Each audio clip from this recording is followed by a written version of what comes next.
What we're going to do now is we're going to spend a little bit of time learning about some of the special effects that you can apply to footage. So if you want to follow along, head with me to the web and go to a website called burningwell.org. Now this is a website that offers free images for you to use for any purpose.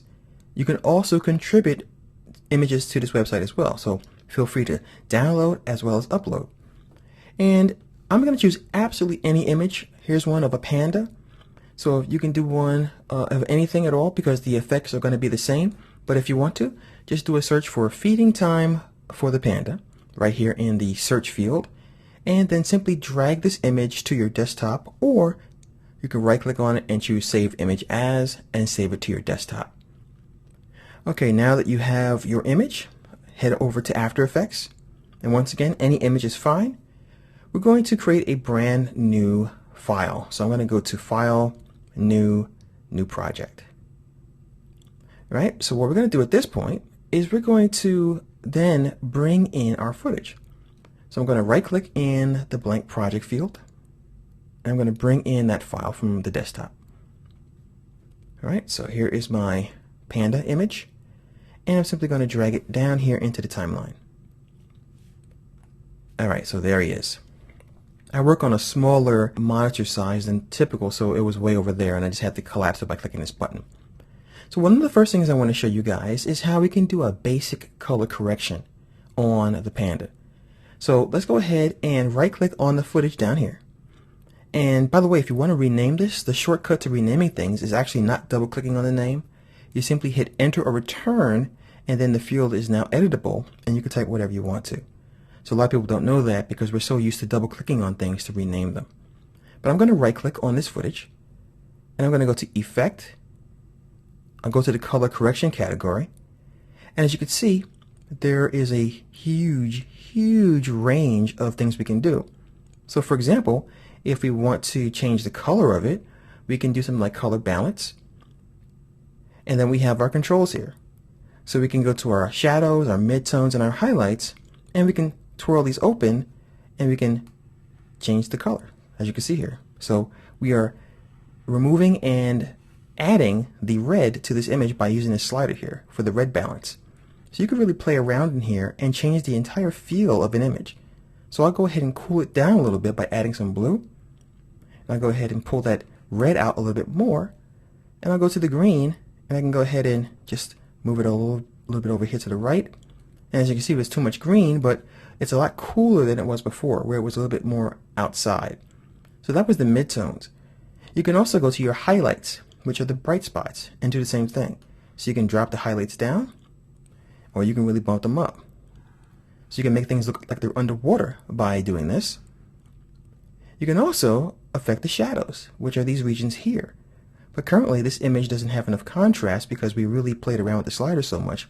So we have to play around with these sliders here to bring back some of that contrast. As you can see here, when you go to the right, less contrast, and now we're bringing back more contrast. We can also add another effect if we want to.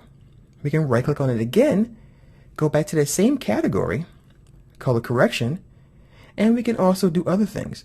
So we can go to the hue and saturation, for example, or we can go to brightness and contrast.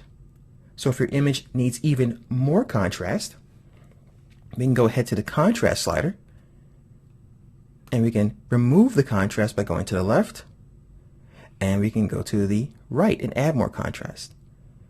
Now you'll notice that these guys all have little stopwatches next to them, which means that they can be animated over time. So how could this be helpful? Well, imagine this for a second. I'm going to take the contrast all the way down to the left. So you can pretend that a character has been, let's say, a prize fighter. All right, he got completely and utterly knocked out cold. So his friends are like snapping their fingers, or the referee's like, counting down, and then we see the fuzz kind of leaving his vision as he wakes back up, and then everything comes back into view, and then he passes out again. So you can animate that over time. So that's how you can use the colors to your advantage. Other things you can use the color balance for and the other color tools is for things like police sirens. So you have a police siren in the background, and you have the red light flashing. So you can go to your red balance, and you can just do this kind of thing over time and have that light bouncing off the surface of your footage. So it's another way that you can do that. And as you saw with the blue all the way in the bottom there, we can make it look like it's underwater. So, the characters are in a boat and they splash down, and now we're going deeper and deeper into the water. So the color balance might at first just seem like a way to change the colors or to tweak the colors in some fashion, but because they have the stopwatches here, they can actually be animated over time and become a part of the production and enhance it in some fashion. So keep that in mind whenever you want to work with color balance or any of the color sliders. Now, don't forget, if you want to temporarily turn one of these guys off, you can easily go and twirl open your footage and go to the effects category that you'll see here whenever you twirl it open, and simply click on the effects here. And then you'll be returned to your original image. Here's before, and here's after. And as you can see, this is why color correction is so important in a feature film, because many times the shot can come out desaturated like this, and this is not going to be enough to catch anybody's eye. So you have to know how to come in and tweak the colors so that they stand out.